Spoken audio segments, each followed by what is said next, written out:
The EPA says the airlines better get in line or they'll pay the price. The agency announcing emissions from airplanes endanger human health, and it will, as a result, regulate greenhouse gas emissions. We are waiting on just exactly the parameters of those regulations, but our next guests have covered the airline industry and its evolution for years. Mike Boyd is president of aviation consulting firm Boyd Group International, and Rick Seaney is co-founder and CEO of FareCompare, which advises airline travelers. Okay, Mike, first off, what kind of regulations are you expecting the EPA to announce?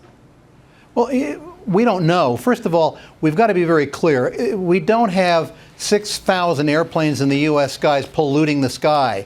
So there's a misnomer here. So what we'd be looking at is something probably would take effect over the next 5 or 6 years.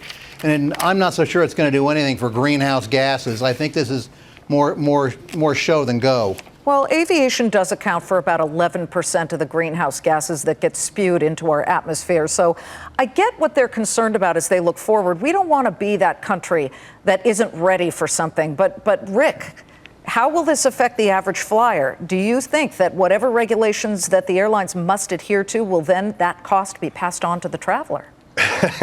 Absolutely. All those costs will be passed on if they do occur. I agree. I don't think it's going to happen anytime soon. We've already seen this issue over in Europe where U.S. carriers and Chinese carriers are refusing to pay some of those carbon offsets as part of another issue that they're having over there. So this will be passed on to consumers. If airlines raise ticket prices by $1, they now show up on page 30 of results when they go for airline ticket shopping, and that depresses the ticket price.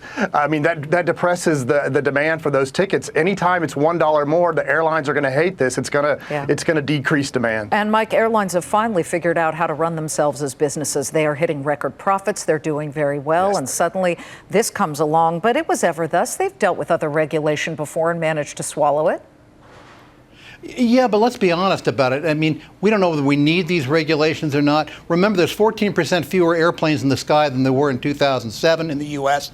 In addition to that, we have a situation where engine technology has turned around to the point where it's probably about 70% less pollution, if you want to call it that, than there was 20 years ago. So this isn't something where we have, a giant love canal in the sky. This is something that I think we're building up into something that isn't what they say it is. And on top of it, Rick, you as the guy who watches that consumer, that traveler, but the business traveler too, Sure. They just announced new baggage parameters. They are not regulated as in you have to do this, but if we were to show you the carry-on size that people used to carry and now what is being recommended, it's just slightly smaller when it comes to the length and the width, Sure. correct? And a little bit smaller when it comes to the depth. About 6% smaller. Yeah, okay, so there you are. About 6% smaller is a guideline. Now, that would require everybody, those metal templates that we all hate and the baggage police that are starting to show up more often at the airport enforcing. You're going to try to stuff your bag in if they were to take these.